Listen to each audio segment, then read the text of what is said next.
Hello दोस्तों, स्वागत है आप लोगों को अफसर सर्कल में। आज हम बीपीएससी 69th एग्जाम 2023 में जो होने वाला है अभी 30 तारीख को, उसको लेकर टेस्ट सीरीज 2 लेके आए हैं। टेस्ट 2 जो है बहुत ही शानदार होने वाला है, क्योंकि परफेक्शन का अभी जो हाल ही में टेस्ट 2 हुआ है उसी को हम रैंक लिए हैं। ठीक है, तो परफेक्शन आईएएस प्रयास आईएएस का जो है सेट है, बिल्कुल हिंदी और इंग्लिश दोनों मीडियम में है। आप लोग अगर इंग्लिश में कहिएगा तो इंग्लिश में भी दिखा दिया करेंगे।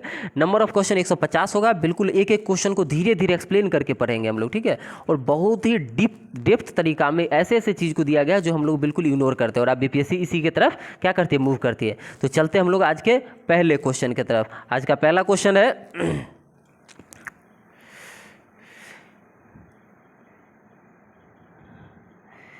देखिए स्क्रीन पे आपको जो है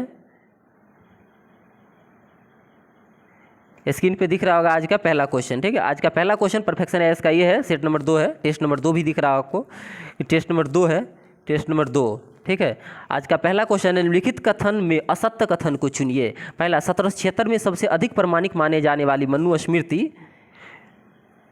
अंग्रेजी अनुवाद ए कॉड ऑफ जेंटुला के नाम से, ए कॉड ऑफ जेंटुला मनुस्मृति का अनुवाद 1776 में सबसे अधिक प्रमाणिक था उस time Manusmriti, a code of जेंटुला के नाम से किया गया था। तो बिल्कुल ये सही होगा। दूसरा है कि 1784 में कलकत्ता में एशियाटिक सोसाइटी ऑफ बंगाल नामक शोध संस्थान की स्थापना की गई थी। 1784 में कलकत्ता में हुआ था और एशियाटिक सोसाइटी ऑफ बंगाल की स्थापना, ये भी सही था। तीसरा, सर विलियम जोन्स ने 1789 में अभिज्ञान शकुंतलम नामक नाटक अंग्रेजी में अनुवाद करवाया था। तो सर विलियम जोन्स ही करवाया था 1789 में अभिज्ञान शकुंतलम का अंग्रेजी में ट्रांसलेशन। डी नंबर ऑप्शन है कि भागवत गीता का अंग्रेजी अनुवाद 1790 में विल्किंस ने करवाया था। विल्किंस ने करवाया था, लेकिन 1790 में करवाया था नहीं।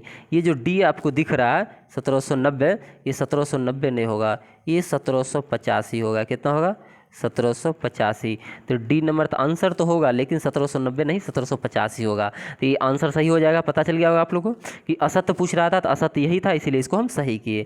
चलते हैं 2 नंबर क्वेश्चन की तरफ। महात्मा बुद्ध को ज्ञान प्राप्ति के बाद बुद्ध के सम्मुख 2 बंजारे आए थे। तो महात्मा बुद्ध को जो ज्ञान की प्राप्ति कहाँ हुआ था? बोध, मतलब पहले गया नाम था। बुद्ध को जब ज्ञान प्राप्त हुआ उसके बाद इस जगह को बोध गया कहा जाने लगा। यहाँ पे 2 बंजारे बुद्ध से मिले थे। 2 बंजारे कौन कौन थे? 2 बंजारे कौन कौन थे? बुद्ध से जो है 2 बंजारे मिले। कौन कौन थे? एक थे तपसु और एक थे मल्ली। ये 4 ऑप्शन दिया था, इसमें 2 ही है, तपसु और मल्ली। पहला ऑप्शन जो दिख रहा है इसमें 1 और 2 दोनों लिया है एक उठ में, तो यही सही आंसर हो जाता। ठीक है, चलिए 3 नंबर क्वेश्चन, निम्नलिखित कथन में जो है असत्य कथन को चुनना है। तो पहला ऑप्शन है A number, early history of India की रचना Vincent Arthur Smith, Vincent Arthur Smith ने की थी। बिल्कुल सही है। किताब का क्या नाम है? अर्ली हिस्ट्री ऑफ इंडिया की रचना इसको लिखा था किसने? विसेंट आर्थर स्मिथ ने। सही। इसने प्राचीन भारत का पहला सुव्यवस्थित इतिहास 1904 में लिखा था। तो विसेंट आर्थर स्मिथ ने प्राचीन यानी एंशिएंट हिस्ट्री जो है सुव्यवस्थित तरीका से, क्रमबद्ध तरीका से लिखा था 1904 में। सही है। तीसरा है कि ये जो स्मिथ थे, विसेंट आर्थर स्मिथ, इनका दृष्टिकोण साम्राज्यवादी था। इतिहास जो लिखते थे साम्राज्यवादी दृष्टिकोण से लिखते थे, ये भी सही है। चौथा है कि इनकी पुस्तक में सिर्फ सिकंदर के आक्रमण की वर्णन है। तब बताइए, सिर्फ सिकंदर के आक्रमण का वर्णन होगा कोई भी इतिहासकार लिखेगा तो नहीं। तो ये सिकंदर के साथ साथ और चीज़ का भी वर्णन है। तो ऑप्शन नंबर डी जो है ये गलत है, और हमको पूछा था असत्य, तो हमारा यही क्या हो जाएगा? ऑप्शन डी जो है ये जो है गलत है, असत्य पूछा था, तो यही मेरा क्या हो जाएगा? सही आंसर हो जाएगा। 5 नंबर आज का क्वेश्चन है। 4 नंबर क्वेश्चन है कि दक्षिण भारत में उत्पन्न हुए महान इतिहासकार के ए नीलकंठ शास्त्री, के ए नीलकंठ शास्त्री 1892 से 1975, 1892 में इनका जन्म, 1975 में इनकी देहांत हुई है। इनके जो किताब हैं, ठीक है, इनके जो किताब हैं उनके बारे में पूछ रहा है कि 2 ऑप्शन दिया है, दोनों में से कौन उनका बुक है? दक्षिण भारत के उत्पन्न हुए महान इतिहासकार के ए नीलकंठ शास्त्री के बारे में। पहला है a history of ancient India, ये नामक जो किताब है ये, और दूसरा है हिस्ट्री ऑफ साउथ इंडिया। ये दोनों के लेखक कौन होंगे? नीलकंठ शास्त्री जी होंगे। कहाँ के थे? दक्षिण भारत के थे। ये ए और बी दोनों सही हो जाएगा। तो ए और बी किस ऑप्शन में आपको दिख रहा है? ए और बी ऑप्शन नंबर 4 में आपको दिख रहा है। ठीक है, तो ऑप्शन नंबर 4 इसका क्या हो जाएगा? सही आंसर हो जाएगा। चलते हैं आज के 5 नंबर क्वेश्चन की तरफ। 5 नंबर क्वेश्चन है कि निम्नलिखित कथनों में से असत्य कथन का चयन करें। निम्नलिखित कथनों में से असत्य कथन का चयन करें। पहला है 1924 में हिंदू पॉलिटी जो है की रचना के पी जायसवाल ने की थी। 1924 में हिंदू पॉलिटी की रचना केपी जायसवाल ने, तो बिल्कुल सही है ये कथन। दूसरा है वंडर दैट वाज इंडिया 1951 में रचना ए एल बसाम ने की थी। ए एल बसाम ने वंडर दैट वाज इंडिया 1951 में लिखा था, ये भी सही है।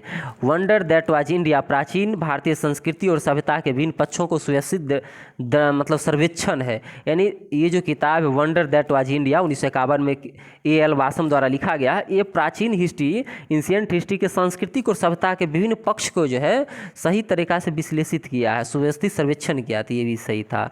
ये हिंदू पॉलिटी 1924, ये भी सही था। अब लास्ट ऑप्शन जो है an introduction to the study of Indian history की रचना प्रशांत सन्याल ने की है, तो ये जो है आपका गलत है। ठीक है, इसकी रचना किसने की है?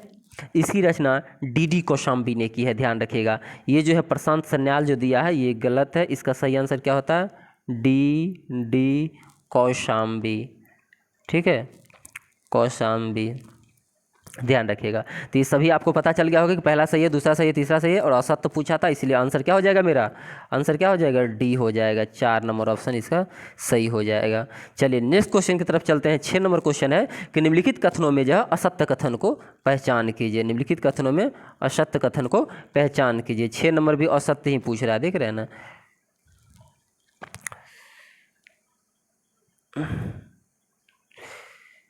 ये भी असत्य ही पूछ रहा है। तो पहला है टीला पृथ्वी के सतह से उभरे हुए भाग को कहते हैं जिसके नीचे पुरानी बस्तियां के अवशेष रहते हैं।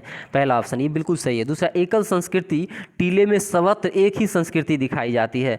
यानी जो एकल संस्कृति टीले में जो होती है उसमें टीले के नीचे पूरा सभी जगह एक ही संस्कृति होता है, ये भी सही है। तीसरा है, दक्षिण भारत के कुछ लोग मृत व्यक्तियों के शव के साथ साथ औजार, हथियार, मिट्टी के बर्तन, कुछ चीज़ कब्र में गाड़ते थे और ऊपर में एक घड़े जो है बड़े बड़े पत्थर खड़ा कर देते थे जिसे महापाषाण मेगालिथिक कहते हैं। तो ये जो है सी नंबर ये भी सही है। ठीक है, डी नंबर जो ऑप्शन आपको दिख रहा है कि प्राचीन भारत के इतिहास में सबसे अधिक सिक्के गुप्त काल में मिले हैं। तो सबसे अधिक प्राचीन काल में सिक्के कहाँ मिले हैं? आप लोगों को पता होगा मौर्योत्तर काल में मिले हैं। तो ये गुप्त जो है आंसर आपको डी दिख रहा है गुप्त, ये गलत हो जाएगा। क्या हो जाएगा? सही आंसर यही आ जाएगा। इसके जगह क्या होता? मौर्योत्तर हो जाता। चलिए चलते हैं आज के 7 नंबर क्वेश्चन की तरफ। परफेक्शन है ये इसका। 7 नंबर क्वेश्चन है कि निम्नलिखित में असत्य कथन को चुनिए। असत्य को चुनना है। ठीक है, तो सत्य को छोड़ देना है, असत्य को चुनना है। पहला है मौर्योत्तर काल में सोने के सिक्के सबसे अधिक जारी हुए थे। तो मौर्योत्तर काल में सबसे ज़्यादा सोने के सिक्के जारी हुए थे। मौर्योत्तर काल में सबसे अधिक सिक्के मिले हैं। ठीक है, ये ध्यान रखना, सोने के सिक्के नहीं। पहला ही कथन गलत हमको लग रहा है, पहले गलत करके चलते हैं अगले पे। गुप्तोत्तर काल में बहुत कम सिक्के मिले हैं जिससे यह प्रकट होता है कि इन दिन व्यापार वाणिज्य शिथिल हो गया था। बिल्कुल, सिक्का कम मिल रहा है, व्यापार वाणिज्य शिथिल हो गया था। तीसरा है, सिक्कों के अध्ययन को मुद्रा शास्त्र या न्यूमोस्टेटिक्स कहते हैं। बिल्कुल सही है ये। और चौथा, अभिलेख के अध्ययन को पुरालेख शास्त्र या एपिग्राफी कहते हैं। ये भी सही है। तो सी भी सही है, डी भी सही है, बी भी सही है। ऑप्शन ए जो है गलत था, तो सही आंसर क्या हो जाता? Option A. तो ये बताइए मौर्योत्तर काल में सोने के सिक्के सबसे अधिक जारी हुए हैं, ये गलत है। तो इसको हम सही किए क्योंकि गलत पूछा था। तो सही आंसर इसका क्या होगा कि मौर्योत्तर काल छोड़ के किस काल में सोने के सबसे अधिक सिक्के जारी हुए हैं, यानी सोने के सबसे अधिक सिक्के किस काल में जारी हुए हैं? इसका सही आंसर हो जाता था गुप्त काल। क्या हो जाता? गुप्त काल। हम सही भी बताते जाएंगे, ठीक है, ताकि आपको कन्फ्यूजन न रहे कहीं चीज़। चलिए नेक्स्ट क्वेश्चन है आज का 8 नंबर, निम्नलिखित कथनों पर जो है विचार करें। 8 नंबर है, निम्नलिखित कथनों पर विचार करें। आप विचार कीजिएगा। पहला है, ब्राह्मी लिपि बाएं से दाएं लिखी जाती थी। ये देखिए, ये बाएं है बोर्ड का, ये दाएं इलाका है, तो ये बाएं से दाएं लिखा जाता था, ब्राही वाला 1 नंबर वाला, एकदम सही है। दूसरा है खरेष्टी लिपि, तो पहला बाएं से दाएं हो गया, इधर लिखा जा रहा है। दूसरा खरेष्टी लिपि दाएं से बाएं लिखा जाता है, बिल्कुल सही है, इधर से इधर लिखा जाता था। तो 1 और 2 दोनों सही है, 1 और 2 दोनों सही है। तो सही ऑप्शन क्या हो जाता? ऑप्शन नंबर 1, 8 का 1 हो जाता सही। किन्हीं कोई दिक्कत नहीं होना चाहिए, बिल्कुल। चलिए नेक्स्ट क्वेश्चन है आपका 9 नंबर कि अशोक के प्रमुख शिलालेख इस प्रकार हैं। ये उत्तर से दक्षिण की तरफ कह रहा है, उत्तर से दक्षिण भारत में तक लगने में सही क्रम क्या होगा? मतलब कि इस शिलालेख शहबाजगढ़ी, कलासी शिलालेख, गिरनार शिलालेख, एरागुडी शिलालेख, 4 शिलालेख आपको दे दिए गए अशोक के। बता रहा है कि उत्तर भारत से दक्षिण भारत की तरफ इसको सजाइए। ठीक है, खतरनाक क्वेश्चन लग रहा है भाई। ठीक है, चलिए खतरनाक कुछ नहीं, इस टाइप के क्वेश्चन आते रहते हैं। ठीक है, तो आपको इसको सजाना है। शहबाजगढ़ी अभिलेख जो है ये पाकिस्तान में पड़ता है, पाकिस्तान जो है पाकिस्तान में पड़ता है, पेशावर के इलाका में, तो पाकिस्तान पेशावर। चलिए दूसरा है कालसी शिलालेख जो है ये देहरादून उत्तराखंड में पड़ता है। आपको याद रखना जगह कहाँ है। गिरनार अभिलेख जो है ये जूनागढ़ गुजरात में पड़ता, पता होगा। और चौथा जो है एरागुड्डी अभिलेख कुर्नूल जिला आंध्र प्रदेश में पड़ता है। तो चारों के चारों पता चल गए। अब दक्षिण भारत में कौन है, एरागुड्डी, तो ये तो लगता है कि सबसे लास्ट में होगा दक्षिण में। ठीक है, उसके बाद गिरनार गुजरात है, ये उससे पहले ये होगा। ठीक है, तो पहले हम उल्टा करते, मतलब सही करते हैं, हम उल्टा करने लगे। सबसे उत्तर से पहले आते हैं, तो सबसे उत्तर में जो है पाकिस्तान में जो होगा। ठीक है, तो पाकिस्तान में कौन है, सबसे पहला बताए थे शहबाजगढ़ी शिलालेख है, तो 1 नंबर ये हो जाएगा, 1 नंबर पे ये आ जाएगा। उसके बाद कौन हो जाएगा 2 नंबर पे, तो 2 नंबर पे हो जाएगा कालसी शिलालेख, जो कहाँ पड़ता है, उत्तराखंड में पड़ता है। उसके बाद उत्तराखंड वाला इलाका आएगा, उत्तर से हम दक्षिण की तरफ आ रहे हैं, ध्यान रखिएगा। तीसरा गिरनार वाला आ जाएगा उसके बाद। ठीक है, जो गुजरात में पड़ता है। चौथा आंध्र प्रदेश आ जाएगा। तो 1 2 3 4 एकदम सही यही आंसर हो जाएगा। 10 नंबर क्वेश्चन है आज का कि पाल वंश के प्रसिद्ध शासक महिपाल प्रथम से संबंधित कथन पर ध्यान दीजिए। ठीक है, बिल्कुल देंगे हम ध्यान। ठीक है, पहला क्वेश्चन है, ऑप्शन है कि यह विग्रहपाल द्वितीय का उत्तराधिकारी था। महिपाल जो है, महिपाल फर्स्ट, यह विग्रहपाल सेकेंड का उत्तराधिकारी था। ये गद्दी सटा तो बैठा था, ये बिल्कुल सही है स्टेटमेंट। दूसरा है कि इस पाल वंश का दूसरा संस्थापक कहा गया है, यानी महिपाल को पाल वंश का दूसरा संस्थापक माना जाता है, ये भी सही है। ठीक है, तीसरा है राजेंद्र चोल के आक्रमण से इसके साम्राज्य को आघात पहुंचा था। राजेंद्र चोल जब महिपाल के साम्राज्य पे आक्रमण किया, साम्राज्य को तहस नहस कर दिया था, ये सभी सही था। मतलब एक सेकंड रुकिए, 1 भी सही है, 2 भी सही है, 3 भी सही है। अब चौथे पे आते हैं। इसके राज्य की सीमा पश्चिम में वाराणसी तक जाती थी। तो ये पश्चिम में इसकी सीमा कहाँ तक जाती थी, वाराणसी तक जाती थी। ये स्टेटमेंट भी इसका क्या है, सही है। 1 2 3 4 सभी सही हो गए महिपाल के बारे में। इसका मतलब क्या है, केवल 1 और 2, 1 2 3 नहीं, उपयुक्त में से सभी। आंसर क्या हो जाएगा, उपयुक्त में से सभी। 11 नंबर क्वेश्चन है कि सातवाहन काल से संबंधित कथन पर विचार करें। और सातवाहन काल है, इससे संबंधित कथन पर विचार कीजिए। पहला है इसकी भाषाएं राजभाषा प्राकृत थी, सातवाहनों की, बिल्कुल सातवाहन की बिल्कुल प्राकृत थी। इनकी समाज मातृसत्तात्मक था, बिल्कुल सही था। 1 और 2 दोनों सही हो गया। इन्होंने शीशे के सिक्के का प्रचलन करवाया, ये भी सही हो गया। चौथा है कि अमरावती के प्रसिद्ध स्तूप का निर्माण इन्होंने करवाया था। तो अमरावती कहाँ पड़ता है, अमरावती आपको आंध्र प्रदेश में पड़ता है। और आपको अच्छे से पता होगा कि आंध्र प्रदेश के इलाका में सातवाहन ही शासन किया है। तो अमरावती के प्रसिद्ध स्तूप का निर्माण भी सातवाहनों ने करवाया था। तो 1 2 3 4 टोटल सही हो गए। तो इसका आंसर सही क्या हो जाएगा, उपयुक्त में से सभी, यानी डी। ठीक है, चलिए नेक्स्ट क्वेश्चन की तरफ चलते हैं हम लोग। 12 नंबर आज का क्वेश्चन है कि ज्यामिति और गणित का अध्ययन आरंभ होता है। ज्यामिति और गणित का अध्ययन आरंभ होता है, शुरू होता है। शुल्ब सूत्र, गृह सूत्र, सूत्र सूत्र, सभी को पता होगा शुल्ब सूत्र से होता है। 13 नंबर क्वेश्चन है आज का, जैन ग्रंथ से संबंधित असत्य कथन का चयन करें। पहला है जैन ग्रंथ की रचना प्राकृत भाषा में हुई है, तो बिल्कुल ये सही है।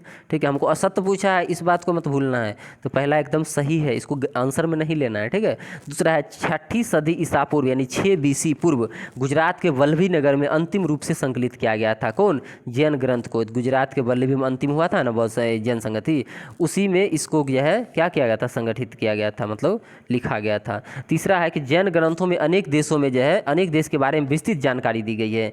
तो जैन ग्रंथ में अनेक देश के बारे में कहाँ से जानकारी में आएगा, जैन धर्म भारत में ही रहा, ये भारत से बाहर नहीं गया। तो ये जो है स्टेटमेंट गलत है। जैन ग्रंथ में व्यापार और व्यापारियों के बारे में उल्लेख मिलता है, तो ये भी सही है। तो सी नंबर जो ऑप्शन है ये क्या हो जाएगा, आंसर हो जाएगा। क्योंकि हमको असत्य पूछा है, तो असत्य क्या होगा, ये जैन। यही अगर बौद्ध की बात करता तो ये सही हो जाता। ठीक है, क्योंकि बौद्ध धर्म भारत से बाहर गया है। ठीक है, जैन नहीं गया है। चलिए चलते हैं 14 नंबर क्वेश्चन की तरफ कि 14 है कि ... ने गिरनार पर्वत पर स्थित सुदर्शन झील का पुनरुद्धार कराया, जिसका निर्माण खाली स्थान ने किया था, रिक्त स्थान की पूर्ति करें। तो स्कंदगुप्त अशोक, पहले तो बताइए कि इसको सुदर्शन झील जो है इसको बनवाया कौन था, चंद्रगुप्त मौर्य। तो अशोक वाला काहे काट, इसको तो काट दीजिए, आंसर होगा ही नहीं। चंद्रगुप्त मौर्य 3 है। बिंदुसार इसका पुनरुद्धार करवाया था, नहीं करवाया था, इसको भी काट दीजिए। समुद्रगुप्त इसका पुनरुद्धार करवाया था, तो नहीं करवाया था, इसको भी काट दीजिए। सही आंसर क्या होगा, स्कंदगुप्त मौर्य। हालांकि 2 व्यक्ति करवाया था। ठीक है, ध्यान रखिएगा, 2 व्यक्ति जो है। आप लोग को एक क्वेश्चन देते हैं, यहाँ पे हो जाएगा चंद्रगुप्त मौर्य, इसके निर्माण सुदर्शन झील के जो है निर्माण में, और गिरनार पर्वत पर जो सुदर्शन झील है उसके पुनरुद्धार में पहले स्कंदगुप्त हो जाएगा। यहाँ पे एक और व्यक्ति हैं जिन्होंने इसका जो है पुनरुद्धार करवाया था, 2 व्यक्ति करवाया था। और चंद्रगुप्त मौर्य जो है गिरनार के किस राज्यपाल को या गवर्नर को ये सुदर्शन झील बनाने की जिम्मेदारी दी थी? किन्हीं आदमी को पता है? चलिए हम बता देते हैं। वहाँ के गिरनार के जो है उस टाइम राज्यपाल नियुक्त किया था चंद्रगुप्त मौर्य ने, उसका नाम था पुष्यगुप्त वैश्य। पुष्यगुप्त वैश्य को ये जिम्मेदारी दी गई थी, ठीक है, ध्यान रखिएगा। पुष्यगुप्त वैश्य को ये जिम्मेदारी दी गई थी कि सुदर्शन झील का निर्माण करवाया जाए। उसके बाद 2 बार, एक पहला बार जो है जीर्णोद्धार किया गया है सुदर्शन झील का, वो स्कंदगुप्त करवाया है, ठीक है, यानी रुद्रदामन करवाया है। दूसरा बार जो है स्कंदगुप्त करवाया है। तो पहले बार कौन होगा? रुद्रदामन, ध्यान रखिएगा। रुद्र, एक सेकेंड, रुद्रदामन, रुद्रदामन, पहला बार रुद्रदामन और दूसरा बार स्कंदगुप्त करवाया है। तब सही आंसर आपको पता चल गया। 14 15 नंबर क्वेश्चन की तरफ हम लोग चलते हैं। आज का 15 नंबर क्वेश्चन है कौटिल्य के अर्थशास्त्र से संबंधित असत्य कथन का चयन करें। तो कौटिल्य का अर्थशास्त्र से संबंधित असत्य कथन पहला है, ये अत्यंत महत्वपूर्ण विधि खंड है, यानी विधि ग्रंथ है। पहला है कि विधि ग्रंथ है, बिल्कुल पूरा राज्य प्रशासन कैसे चलेगा इसके बारे में जानकारी क्या है, दिया गया है। तो पहला ऑप्शन तो इसका सही है भाई। हमको पूछा असत्य गलत है न चुनेंगे, तो गलत को चुनने के लिए रुकिए आगे। यह 18 अधिकरण या खंडों में विभक्त है। ये 15 अधिकरण और 180 प्रकरण में है, यानी 15 और 180 है। ये 18 कहाँ से आ गया भाई? 18 का तो कोई कॉन्सेप्ट ही नहीं है, तो दूसरा गलत है। तीसरा, इसमें दूसरा और तीसरा खंड अधिक पुराना है, बिल्कुल दूसरा और तीसरा जो है बहुत ज़्यादा पुराना है। और इन अधिकरणों की रचना विभिन्न लेखकों ने किया, अलग अलग लेखक मिल के लिखा है, ठीक है। ये 15 अधिकरण 180 प्रकरण में। तो ऑप्शन नंबर बी जो है, ऑप्शन नंबर बी ये गलत है और हमको पूछ रहा असत्य ही, तो 2 नंबर गलत है और यही इसका आंसर हो जाएगा, ठीक है। चलते हैं 16 नंबर क्वेश्चन की तरफ। कालिदास द्वारा रचित अभिज्ञान शकुंतलम में वर्णित है, क्या वर्णित है? कालिदास जो लिखे हैं अभिज्ञान शकुंतलम को, इसमें किस चीज़ की जानकारी दी गई है? अभी तुरंत पढ़े थे ना अभिज्ञान शकुंतलम का अंग्रेजी अनुवाद, ठीक है। चलिए वही क्वेश्चन, मतलब कि उसी से रिलेटेड क्वेश्चन है। तो ये जो है कालिदास के जो है काव्य और नाटक से लिखा मतलब किताब है अभिज्ञान शकुंतलम। इसको गुप्तकालीन समाज के बारे में जानकारी दी गई है, ठीक है, ध्यान रखिए। कौन सा समाज हो जाएगा? गुप्तकालीन समाज हो जाएगा, ठीक है। चलते हैं, और ये सेंट्रल एशिया इंडिया जो था, मध्य भारत, उसके सांस्कृतिक और समाज की झलक दिखाती है। 17 नंबर क्वेश्चन है कि संगम ग्रंथों में किस नगर का उल्लेख अत्यंत समृद्धशाली शहर में किया गया है? मतलब संगम ग्रंथ जो है उसमें कौन ऐसा शहर है, नगर है, जिसको बताया गया कि बहुत ही ज़्यादा समृद्धशाली था, ठीक है। बहुत ही अच्छा क्वेश्चन है, ठीक है। क्वेश्चन कलेक्शन ऑफ जो है परफेक्शन का वैसे तो अच्छा रहता ही है, और क्वेश्चन कलेक्शन बहुत ही अच्छा, आप लोग देख सकते हैं अभी क्वेश्चन में कैसा कैसा क्वेश्चन बना है। तो 17 नंबर क्वेश्चन जो है ये समृद्धशाली किसको बताया था? तो ये कावेरी पट्टनम को बताया था संगम ग्रंथ ने कि बहुत ही ज़्यादा क्या है, समृद्धशाली शहर है। चलिए अगला क्वेश्चन है 18 नंबर कि यवन, किस मसाला को यवन प्रिया कहा जाता है? यानी किस मसाला को यवन प्रिया, यवन प्रिया, गोल मिर्च, लाल मिर्च, इलायची, धनिया, सब काली मिर्च ढूंढ रहे हैं, मिल ही नहीं रहा। चलो गोल मिर्च आंसर हो जाएगा इसका। ये जो यवन लोग थे वो जो भारत आते थे तो ये सोना लेके आते थे, और यहाँ से उनको जो है गोल मिर्च या काली मिर्च जो है वो ज़्यादा पसंद था और वो खरीद के ले जाते थे, ठीक है। इसीलिए इतिहासकार जो है यवन लोगों को ज़्यादा पसंद था, इसीलिए इसे यवन प्रिया कहा गया है, गोल मिर्च को, ठीक है। चलते हैं 19 नंबर क्वेश्चन की तरफ। पेरी पल्स ऑफ द ऑरिथ्रियन सी की रचना 80 से 115 एडी में, यानी 80 ईस्वी से लेके 115 एडी तक पेरिपियल ऑफ द ऑरिथ्रियन सी की रचना किसने किया था? इसी के बीच में लिखा गया पेरिपियल द ऑरिथ्रियन सी। कब लिखा गया है?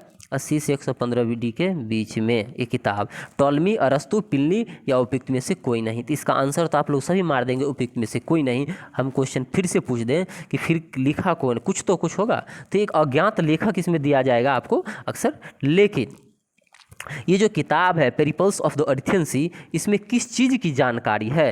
तो इसमें जो है जानकारी है वो लाल सागर, फारस की खाड़ी और हिंद महासागर। तो 3 चीज़ याद रखिएगा, लाल सागर, लाल सागर, फारस की खाड़ी, फारस की खाड़ी और हिंद महासागर। कौन महासागर? हिंद महासागर। ये 3 की जानकारी है, ठीक है।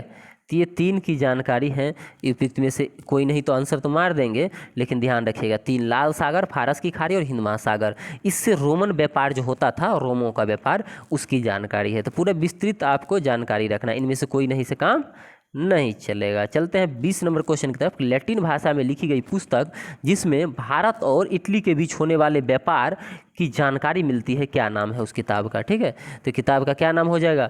नेचुरल हिस्टोरिका, ज्योग्राफी की, पेरिपेल ऑफ द एथेंस सी इंडिका। लैटिन भाषा में लिखी गई नेचुरल हिस्टोरिका जो है वही भारत और इटली के बीच होने वाले व्यापार की जानकारी देता है, ध्यान रखिएगा। ठीक है, चलिए अगला क्वेश्चन है। इसको लिखा कौन था?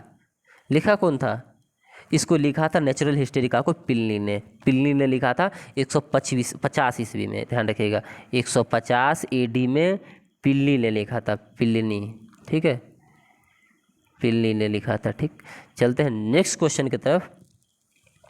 21 नंबर क्वेश्चन है आपका कि निम्नलिखित मंदिरों को उत्तर से दक्षिण की ओर व्यवस्थित कीजिए। बॉयस ऑफ मंदिर फिर दे दिया है, उत्तर से दक्षिण की तरफ व्यवस्थित कीजिए मंदिरों को। ठीक है, विदेश्वर मंदिर, कैलाश मंदिर, होयसलर मंदिर और मीनाक्षी मंदिर। अब 4 मंदिर है, आपको उत्तर दिशा से दक्षिण दिशा में क्या करना है? सजाना।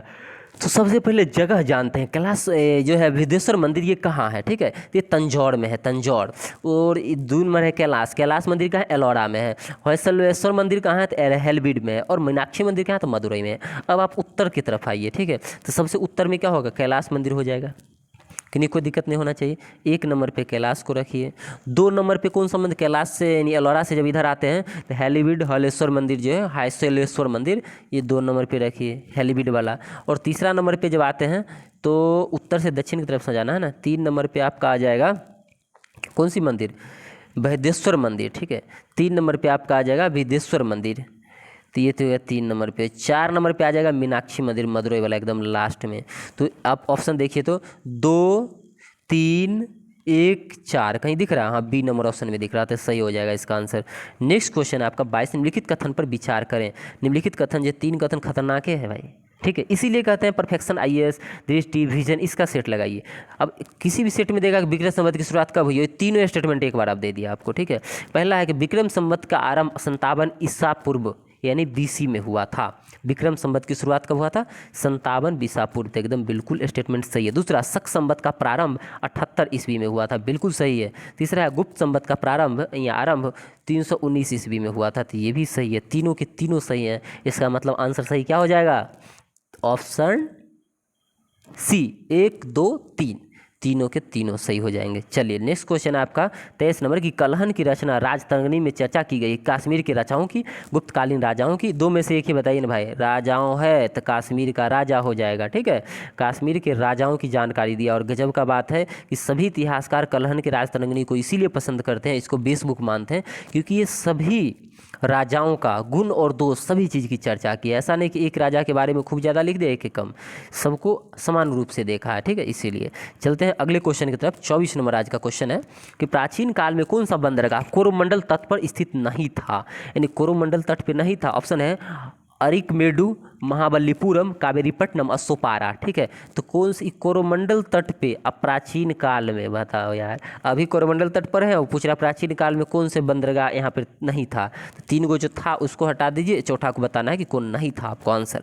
तो चलते हैं, ये जो आप देख रहे हैं अरिकमेडु ये भी है, कावेरीपट्टनम भी है, महाबलीपुरम भी, तीनों के तीनों जो हैं कोरोमंडल तट पे थे। सोपारा बंदरगाह जो है, सोपारा ये जो था ये गुजरात में था। कहाँ था? गुजरात में। सही आंसर क्या हो जाता है इसका? Option number D. क्या हो जाता है सही आंसर? Option number D. कहाँ था? गुजरात में। किन्हीं कोई समस्या हो कमेंट में कीजिएगा, टेलीग्राम ग्रुप पे VC पे आकर बताइएगा, मेरा नंबर होगा तो पर्सनल बता सकते हैं। जैसा अगर आपको समझ आ रहा है, नहीं आ रहा है, स्पीड हो रहे हैं, फास्ट हो रहे हैं, सब चीज़ आप बता सकते हैं। चलिए नेक्स्ट क्वेश्चन है आपका 25 नंबर कि हमारे देश के सबसे पहले के जो सिक्के थे वो आहत या पंचमार सिक्के थे कहते थे। ये मुख्यतः बने होते थे, आहत सिक्के जो है किसी से बने होते थे? सभी को पता है चांदी से बने होते थे। ये चांदी कहाँ मिलता था? तो बिहार में ही मिलता था, बिहार के मुंगेर के खड़गपुर की पहाड़ी में मिलता था। चलिए अकबर के समय में इसकी जानकारी दी गई थी। नेक्स्ट क्वेश्चन है अगला 26 नंबर कि प्राचीन काल में कहाँ की पहाड़ी में चांदी के खाने मौजूद थी जिसके उल्लेख अकबर के समय तक मिलती है? बस सेम क्वेश्चन वही जो अभी हम बोले हैं आपके मुंह से, अपने मुंह से वही चीज़ें हैं कि बिहार के मुंगेर जिला के खड़गपुर की पहाड़ी में क्या था? चांदी की खाने थी, चांदी की खाने जो अकबर के समय में जो है वर्णित किया गया है। अकबर इसको निकलवाता था और ये आहत सिक्का इसी से बनता था, पंचमार्क सिक्का जिसको बोलते हैं। ठीक, किन्हीं को किसी प्रकार की समस्याएं नहीं होनी चाहिए। चलते हैं 27 नंबर क्वेश्चन की तरफ। आज का 27 नंबर क्वेश्चन है कि निम्नलिखित में से असत्य कथन का चयन करें। असत्य कथन, पहला, पृथ्वी 500 करोड़ वर्ष से अधिक पुरानी है। 500 करोड़ वर्ष से अधिक पुरानी है। दूसरा ऑप्शन ये लग रहा है कि हमको तो यही गलत लग रहा है, पृथ्वी 500 करोड़ वर्षों से अधिक नहीं, 400 करोड़ वर्षों से अधिक हो जाएगा। 400 याद आ गया, तो ये 500 जो दिया है ये गलत है, असत्य ही पूछ रहा था, तो पहला ही गलत है। 3 नहीं भी पढ़ेंगे काम चल जाएगा हमारा, ठीक है। मानव पृथ्वी पर जो है प्लेइस्टोनिक के आरंभ से माना जाता आया था, ठीक है। चलिए, आदि मानव काल जो है, आदि मानव के जीवाश्म भारत में नहीं मिले हैं, बिल्कुल नहीं, भारत से बाहर मिला अफ्रीका में, ठीक है, ये भी सही था। भारतीय पुरापाषाण युग को मानव द्वारा इस्तेमाल किए जाने वाले पत्थर, यानी पुरापाषाण काल में जो मानव पत्थर का औजार इस्तेमाल करता था ना वो, और उसके स्वरूप और जलवायु में होने वाले परिवर्तन के आधार पर इसको 3 भागों में बांटा गया है, बिल्कुल। चलिए, ये भी स्टेटमेंट सही है, तीनों स्टेटमेंट सही था, पहला स्टेटमेंट गलत था, तो वही इसका सही आंसर हो जाता। सही आंसर क्या होता? ए। चलिए, नेक्स्ट क्वेश्चन है आज का 28 नंबर। पशुपालन का प्राचीनतम साक्ष्य कहाँ से मिलता है? पशुपालन का प्राचीनतम साक्ष्य 2 जगह से मिलेगा। पहला होगा मध्य प्रदेश के आदमगढ़, दूसरा होगा राजस्थान के बागौर। तो ए और बी दोनों सही है, इसका मतलब एक्चुअल आंसर सी होगा, ठीक है ना। ए मार सकते हैं ना बी मार सकते हैं, आंसर क्या मारेंगे हम? सी। नेक्स्ट क्वेश्चन है आज का 29 नंबर की, नवपाषाण काल में किस स्थान पर कब्र में पालतू कुत्ते भी अपने मालिकों के शव के साथ दफनाए जाते थे? यानी पालतू कुत्ता को भी जो है किसके साथ? मालिक के साथ। जैसे हम लोग कुत्ता पालते हैं ना, डॉगी, डॉग, जो नाम देते हैं आप लोग, तो नवपाषाण काल में कहाँ पर कुत्ता को, पालतू कुत्ता को मालिक जब मर गया उसका, तो उसके साथ ही जला देता, दफना देता था ज़मीन में। तो बुर्ज होम में ये चीज़ होती थी। कहाँ होती थी? बुर्ज होम में। चलिए, नेक्स्ट क्वेश्चन है, ज़्यादा एक्सप्लेन करेंगे तो टाइम ज़्यादा लगेगा, ठीक है, नहीं तो करने के लिए तो हम करते रहते हैं। कश्मीर के इलाका में बुर्ज होम पाया जाएगा, ये लगभग 2700 ईसा पूर्व में जैसे मतलब साक्ष्य प्राप्त हुए हैं कि 2700 ईसा पूर्व में ऐसी चीज़ें होती थी, मालिक के साथ साथ फलना फलना चीज़ अपनाया जाता था। ये सब कुछ करने की जरूरत नहीं है। 30 नंबर क्वेश्चन है कि हड़प्पा सभ्यता के किस स्थान पर उनके अनेक घरों में अपने कुएँ मिले थे? हड़प्पा सभ्यता में जो है पता होगा कि आंगन में कुएँ पाए जाते थे, तो कहाँ पाया जाता था? सही आंसर इसका क्या हो जाएगा? कालीबंगा। क्या हो जाएगा? कालीबंगा में घरों में क्या मिला है? कुएं मिले हैं, ध्यान रखिएगा। 31 नंबर क्वेश्चन है, सबसे पहले कपास का उल्लेख कहाँ मिलता है? नवपाषाण काल, मौर्य काल, नंदवंश, हड़प्पा सभ्यता। सही आंसर क्या हो जाएगा इसका? हड़प्पा सभ्यता में कपास मिला, इसीलिए हड़प्पा सभ्यता में जो कपास था उसको क्या बोलते थे? इस चीज़ को जो है वहाँ के जो लोग थे वो यूनानी लोग सिंडन बोलते थे, सिंडन, ठीक है, लिख ही देते हैं ताकि समझ में ज़्यादा आए आप लोगों को। सिंडन बोलते थे, और यही सिंडन को घुमा घुमा के बोलते बोलते सिंडस और सिंधु फिर कर दिए, ठीक है, सिंधु कर दिए, तो यही सिंडन से सिंधु कर दिया, ऐसा कहा जाता है इतिहासकारों द्वारा, ठीक है, तो याद रखिए। 31 नंबर ये हो गया आपका। 32 नंबर क्वेश्चन है, गुप्त काल से संबंधित असत्य कथन पर विचार कीजिए। पहला है, धन्वंतरी को भारतीय आयुर्वेद का पिता कहा जाता है। कि नहीं कोई समस्या है भाई? कहा जाता है, बिल्कुल कहा जाता है, कहीं कोई समस्या की बात ही नहीं है। तो धन्वंतरी क्या है? आयुर्वेद के, भारतीय आयुर्वेद के पिता है, फादर हैं। दूसरा है कालिदास, ध्यान रखिएगा असत्य कथन चुनना है। कालिदास को भारत का शेक्सपियर कहा जाता है, बिल्कुल सेक्स हैं और पियर हैं। तीसरा है कि 12 मीर को खगोल शास्त्र पर बृहद संहिता की रचना की थी, तो खगोल शास्त्र पर बृहद संहिता लिखा था 12 मीर, बिल्कुल खगोल शास्त्री थे ये। समुद्रगुप्त के समय प्रसिद्ध चीनी बौद्ध यात्री फाहियान भारत है, ये कब हुआ? ये तो हमको नहीं मालूम था। ये चंद्रगुप्त द्वितीय के समय फाहियान आया था। किसके समय आया था? चंद्रगुप्त द्वितीय। यहाँ दिया समुद्रगुप्त, आंसर डी हो जाएगा, डी गलत है, ध्यान रखिएगा। कौन सा गलत है? ऑप्शन नंबर डी, ये असत्य पूछ रहा था इसलिए डी से हो जाएगा। 33 नंबर क्वेश्चन है कि निम्नलिखित कथनों में असत्य कथन को क्या करिए? चुनिए।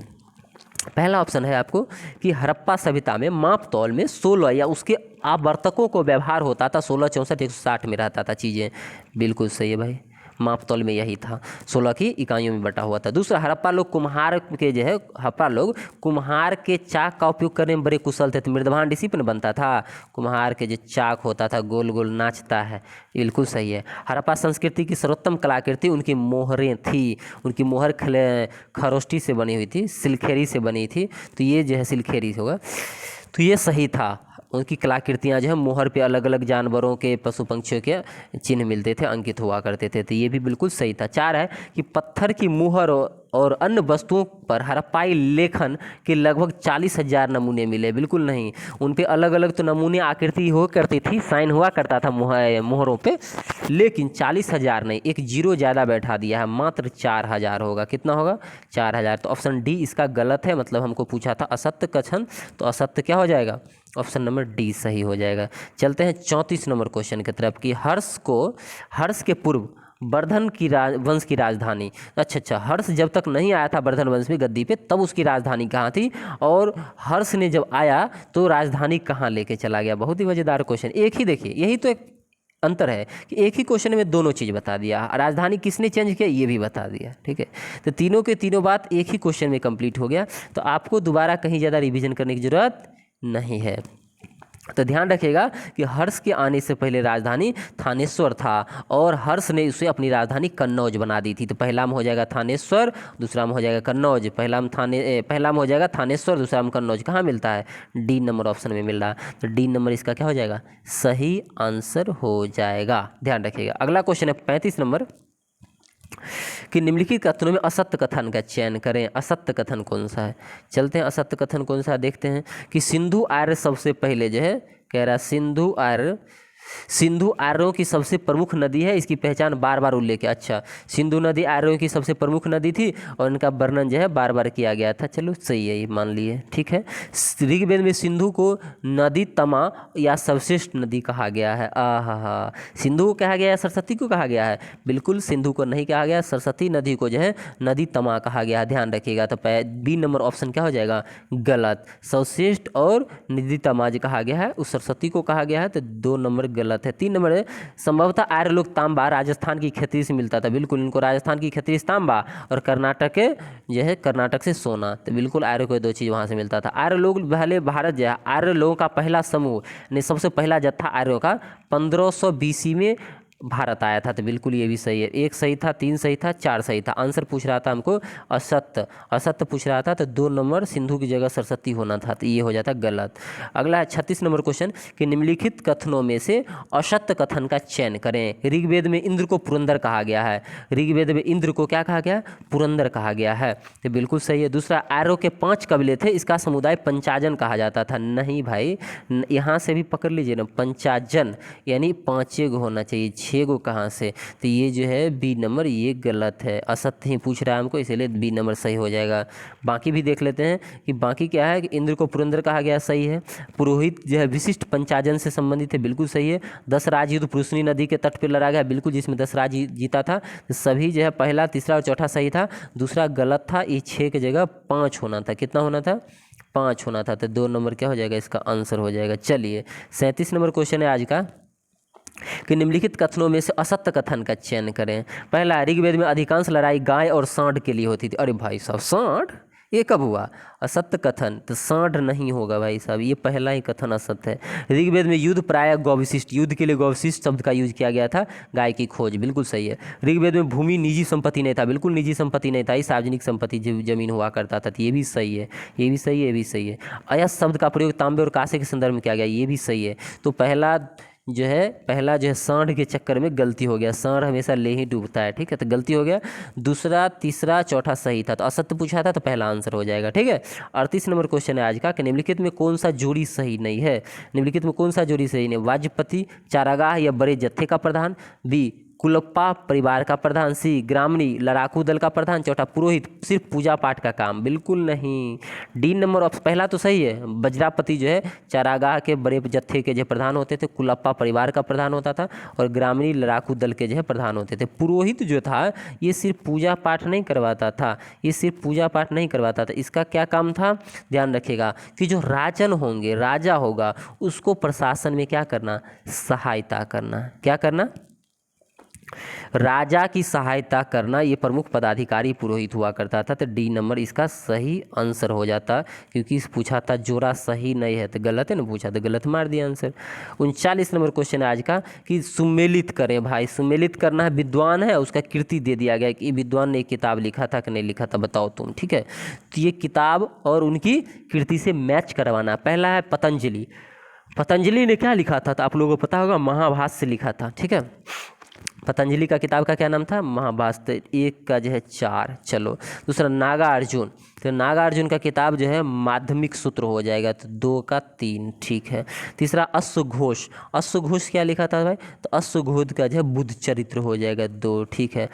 कहाँ से मिला दिए हम, उंगली कहीं रखते हैं और मिलाते हैं, अश्वघोष इधर है ना, अश्वघोष का बुद्ध चरित, पतंजलि का महाभाष्य, नागार्जुन का माध्यमिक सूत्र, और बच गया वसुमित्र का महाविभाष। तो अब मिलाइए थे, 1 का 4, 2 का 3, 3 का 2 और 4 का 1। तो 1 नंबर ऑप्शन आपको दिख रहा है, 39 का 1 आंसर हो जाता है। ठीक है, चलते हैं आज के 40 नंबर क्वेश्चन की तरफ।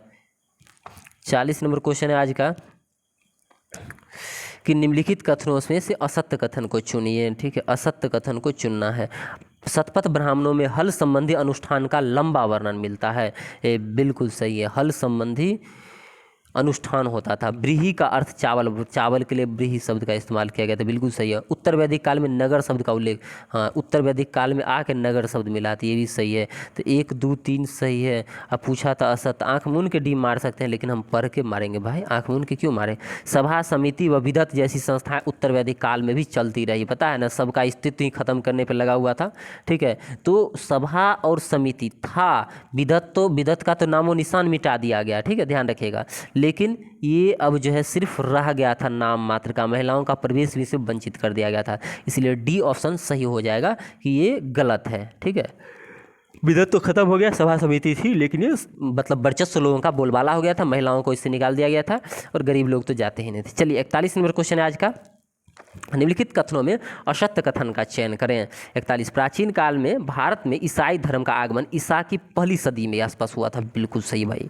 ईसा की पहली सदी जो है उसी टाइम में भारत में ईसाई धर्म का आगमन होता है, एकदम सही है पहला ऑप्शन। ठीक है, असत्य पूछा है इसलिए आंसर सही नहीं कर रहे हैं, भागिएगा मत छोड़ छाड़ के। 2 नंबर है, समय के साथ बौद्ध धर्म इस देश से गायब हो गया, हालांकि यह भारत से बाहर जापान तक पहुंच गया था। अच्छा, बौद्ध धर्म इस देश से गायब हो गया, भारत से बाहर जापान तक पहुंच गया, बिल्कुल विदेशों में फैला है बौद्ध धर्म। ठीक है, तो भारत से जो है निकल के विदेशों तक चला गया, ये भी कथन सही है, लेकिन आंसर ये नहीं है अभी तक। जैन धर्म भारत में टिका रहा और यहाँ कला और साहित्य के विकास में प्रेरणा का स्रोत बनता रहा, बिल्कुल जैन धर्म भारत से बाहर गया ही नहीं। ठीक है, ऊपर भी इस टाइप एक क्वेश्चन आया था। चलिए, तो सी नंबर आपका सही हो जाएगा। डी है कि बौद्ध धर्म के लोग भारत में राजस्थान, गुजरात, कर्नाटक में काफ़ी संख्या में थे। जब बौद्ध धर्म भारत से गायब हो रहा था तो फिर इलाका में लोग कैसे बच गया है, तो इसका मतलब या तो ये सही है ना तो ये सही है, इसका मतलब डी नंबर ऑप्शन इसका क्या हो जाएगा, करेक्ट आंसर हो जाएगा। यानी डी क्या है, गलत है, तो आंसर में क्या हो जाएगा, असत्य के कारण सही हो जाएगा। ठीक है, कॉन्सेप्ट आपका क्लियर होना चाहिए, ठीक, ध्यान रखिएगा। चलते हैं 42 नंबर क्वेश्चन की तरफ। आज लोकायत दर्शन की स्थापना किसने की थी, तो लोकायत जो है, लोकायत दर्शन, इसकी स्थापना चाणक्य ने किया था। किसने किया था, नहीं ठीक है हाँ, चाणक्य ने किया था। ये भगवान को नहीं मानता था, ध्यान रखिएगा, ये ईश्वर का अस्तित्व ही नहीं है, ये चीज़ एक्सेप्ट करता था। ठीक, 42 नंबर में इसका आंसर हो जाएगा चाणक्य, ईश्वर के अस्तित्व को नकार देता था। अगला है क्वेश्चन आपको 43 नंबर कि निम्नलिखित कथन पर विचार करें। पहला, इस्पात बनाने की कला सर्वप्रथम भारत में विकसित हुई है, बिल्कुल सही है, ये चीज़ याद रखिए, बहुत कम लोग जानते थे ना कि इस्पात बनाने की कला सर्वप्रथम कहाँ विकसित हुई है, भारत में विकसित हुई है। रेशम बनाने की कला चीन में विकसित, तो लुसेंटो में दिया है, तो दोनों रट लीजिए, दोनों बिल्कुल क्या है, सही है। तो ए और बी दोनों सही है, मतलब सी नंबर आंसर हो जाएगा कि ए और बी दोनों, 1 और 2 दोनों सही। 44 नंबर क्वेश्चन है आज का कि दिल्ली सल्तनत में से किसका काल को बिजारत का स्वर्ण काल, बिजारत का स्वर्ण काल किसके टाइम पीरियड को बोलते हैं। पहला है खिलजी, दूसरा है सैयद, तीसरा है तुगलक, चौथा है लोदी। बहुत ही तगड़ा क्वेश्चन है भाई, बिल्कुल आसान सा क्वेश्चन है, सभी लोगों को इसका आंसर पता होगा कि ये तुगलकों का काल था, जिसका बिजारत का जो है स्वर्ण काल था।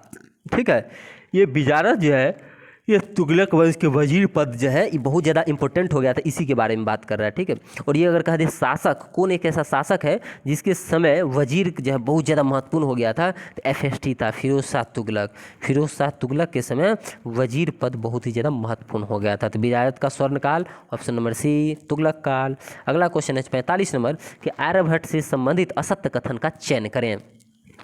आर्यभट्ट से संबंधित असत्य कथन का चयन करें। पहले, आर्यभट्ट ने बेबीलोनियाई विधि में स्थिति जो है, बेबीलोनिया है ना, बेबीलोनिया देश, उसके विधि से ग्रह स्थिति, जितने ग्रह थे उसकी स्थिति की गणना की, बिल्कुल सही है।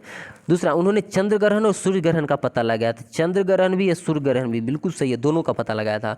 अनुमान के आधार पर पृथ्वी की परिधि का मान निकाला, पृथ्वी की परिधि को निकाल दिया था, जो आज भी शुद्ध साबित होता है। ये तीनों के तीनों सही थे, इसका मतलब चौथा गलत है, पहले पढ़ लेते हैं। उसने बताया कि पृथ्वी स्थिर है और सूर्य घूमती है। कितना उल्टा बात कर रहा है। उन्होंने बताया था कि सूर्य जो है स्थिर है और पृथ्वी उसकी परिक्रमा कर रहा है, इसका मतलब उल्टा लिख दिया है। तो आंसर क्या हो जाएगा इसका सही आंसर?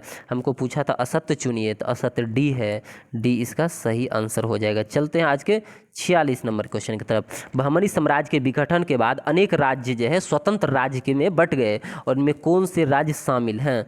चलिए, बहमनी राज्य पहले तो बरार फरार हुआ था, बरार भी हो जाएगा, बीदर भी हो जाएगा, बीजापुर भी, गोलकंडा भी, अहमदनगर भी। उपयुक्त में से सभी इसके आंसर हो जाएंगे। 47 नंबर क्वेश्चन है पुस्तक और उनके लेखक। बड़ा गजब क्वेश्चन बाहो। पहला तारिक ए रसीदी। पहला क्वेश्चन क्या है? तारिक ए रसीदी। तारिक ए रसीदी के लेखक कौन हो जाएंगे आपको? मिर्जा हैदर दुगलत। बिल्कुल सही है, मिर्जा हैदर दुगलत। एक का एक ही हो जाएगा, ठीक है, एक का एक। दूसरा तारिक है हुमायूनी। तो तारिक है हुमायूनी के लेखक है जौहर आफ्ताब बची, ठीक है, ये भी सही है, दो का दो। तारिक ए शेरशाही अब्बास खास शेरवानी, ये भी सही है, सी। ताबकात ए अकबारी ख्वाजा नजीमुद्दीन अहमद, ये तो पूछा भी गया था एग्जाम में शायद, तखवात एक अकबारी, ध्यान रखें। तो ये सभी सही थे, पहला का पहला, दूसरा का दूसरा, तीसरा का तीसरा, चौथा का चौथा, ए बी सी डी।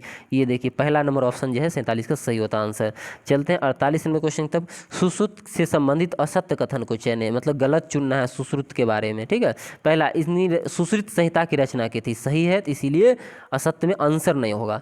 इसने सुश्रुत ने मोतियाबिंद, पथरी और कई रोगों का जो है शिल्पोपचार मतलब कि ऑपरेशन बताया था। मोतियाबिंद का ऑपरेशन, पथरी का ऑपरेशन, जो अभी बीमार हो रहा है लोग। इन्होंने शल्य क्रिया के लिए 101 उपकरण, ये तो बच्चा से याद है कि 121 उपकरण था। कितना उपकरण? ध्यान रखिएगा, 101 नहीं होगा, यहाँ पे होता 121 उपकरण।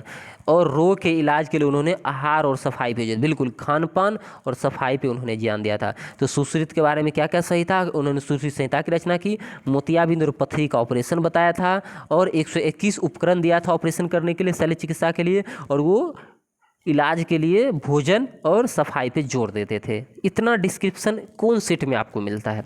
आप खुद बताइए कि सिर्फ एक चीज़ रहेगा बस हो गया, 4 ऑप्शन रहेगा छोटा सा। इस टाइप का अगर सेट मारते हैं कहीं कोई समस्या ही नहीं आ सकती। एक क्वेश्चन में 5-5 क्वेश्चन छुपा हुआ है, तो टाइम लगता है तो लगने दीजिए। एक बार पढ़ें, सशक्त पढ़ें, अच्छा पढ़ें, ताकि रिजल्ट हो। ना तो सालों साल पढ़ते रह रहे हैं, कुछ हो ही नहीं रहा है। इसीलिए तो नहीं हो रहा है कि हम सिर्फ रट्टू मल तोता बने जा रहे हैं। चलते हैं 49 नंबर क्वेश्चन की तरफ। चरक से संबंधित असत्य कथन का चयन करें।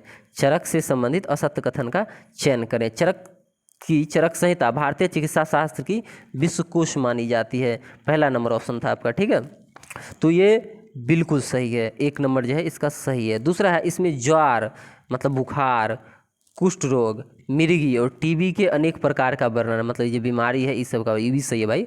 चरक यह जानते थे कुछ बीमारी छूने से होती है, ये बात गलत है। उनको इस बात का नॉलेज नहीं था कि टच करने से भी बीमारी, मतलब क्या होता है ना, अभी कोरोना कैसे है, छूने से बहुत सारी बीमारी होता है, फैलता है छूने से, तो ये चीज़ चरक को नहीं पता था। असत्य कथन पूछ रहा है, इसका मतलब सी आंसर हो जाएगा। चौथा भी देख लें तो ऑप्शन, उनकी पुस्तक जो है, इनकी पुस्तक में भारी संख्या में उन पेड़ पौधों का वर्णन है जो प्रयोग दवा में होता था, यानी दवा के लिए जिस पेड़ पौधा का प्रयोग औषधि के रूप में करते हैं उसका भी वर्णन इस किताब में है, तो बिल्कुल सही है। तो चरक के बारे में क्या क्या जाने? चरक की चरक संहिता में भारतीय चिकित्सा शास्त्र का विश्वकोश कहा गया है, इसको, सही है। इसमें जो बुखार, कुष्ठ, मिर्गी, ये सब जो रोग है, टीबी, इस सब के बारे में जानकारी दिया गया है चरक संहिता में। दूसरा नंबर है कि चरक जो है ये नहीं जानते थे, यहाँ दिया जानते थे, इसीलिए आंसर लिए हैं कि बीमारी छूने से होगा, तो बात जान गए कि उनको इस बात का नॉलेज नहीं था।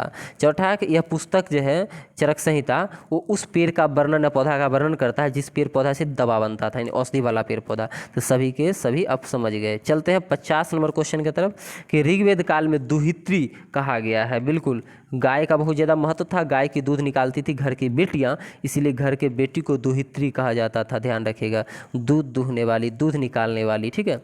अगला क्वेश्चन है कि सम्राट अशोक ने अपने राजदूत और बौद्ध धर्म को उनके देशों में फैलाया जिसमें शामिल थे।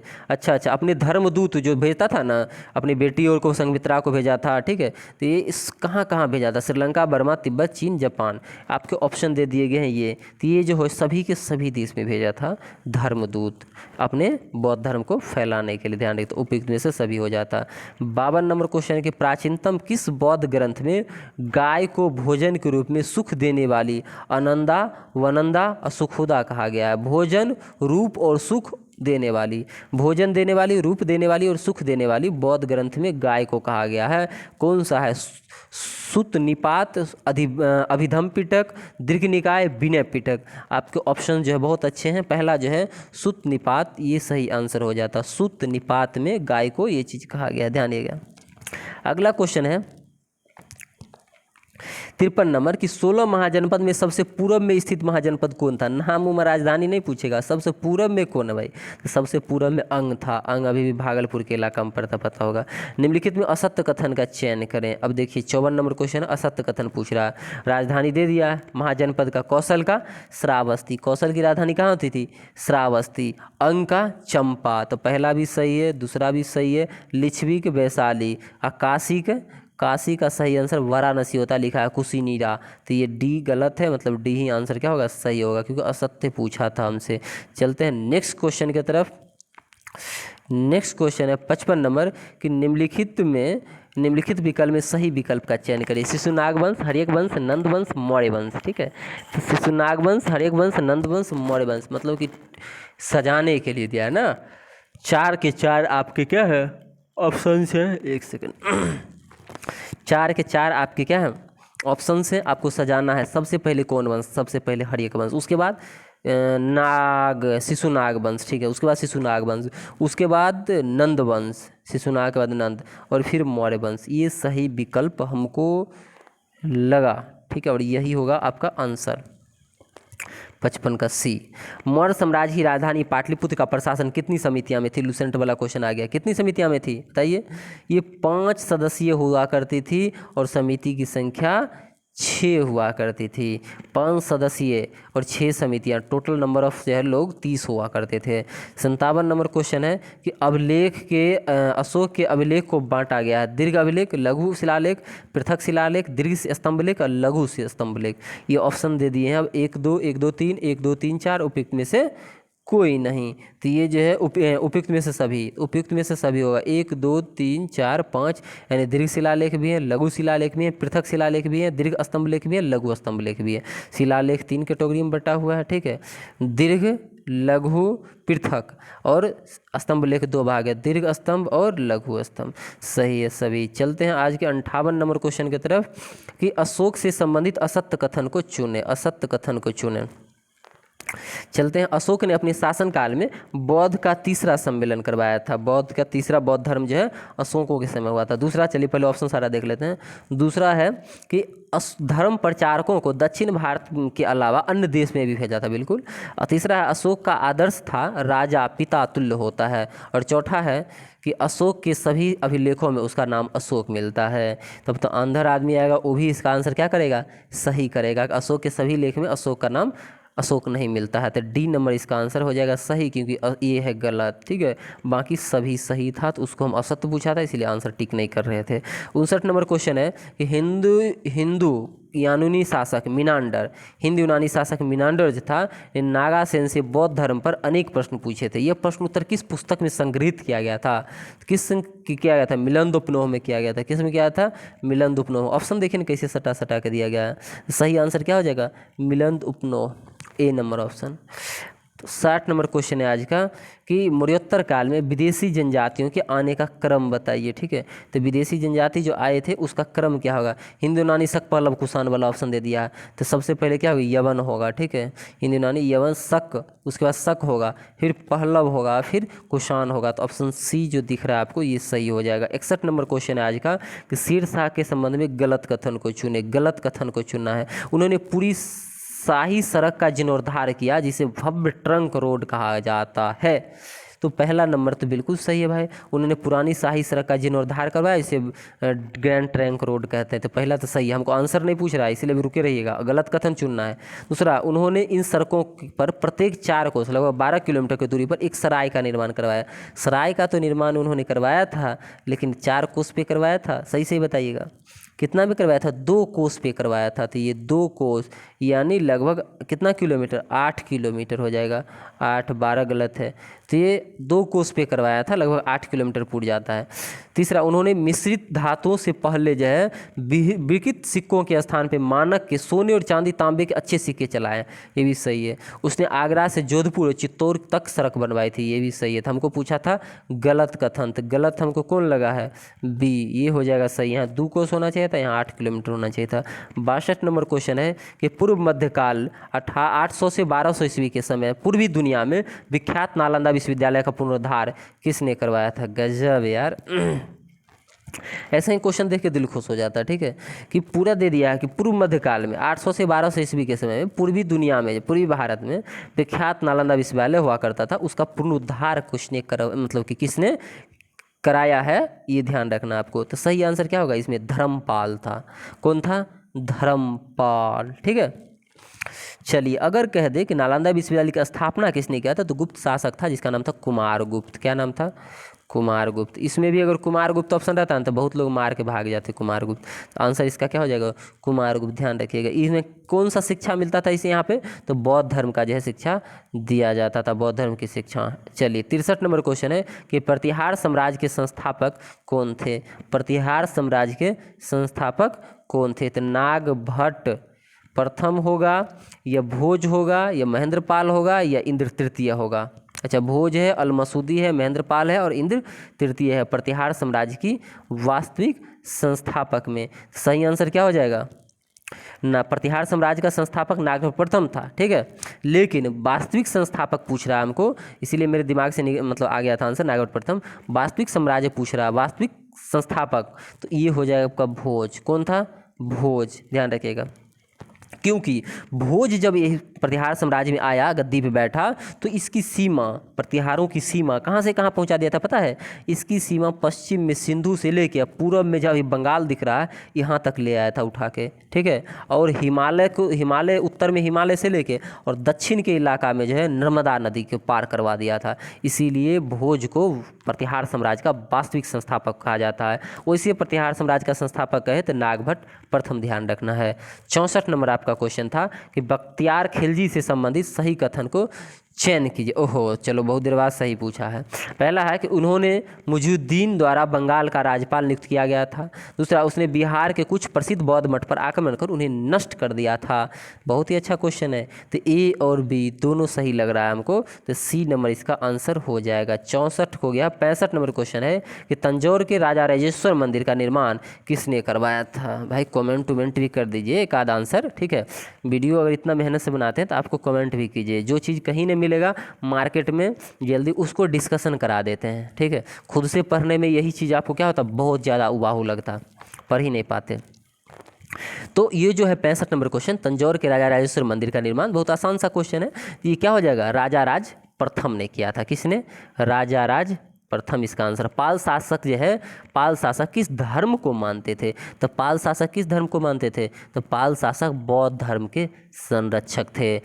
सन 67 नंबर क्वेश्चन कि सन 1001 में मोहम्मद गजनी ने किसे हराया जिसने हारने के बाद खुद को आग के हवाले कर दिया था।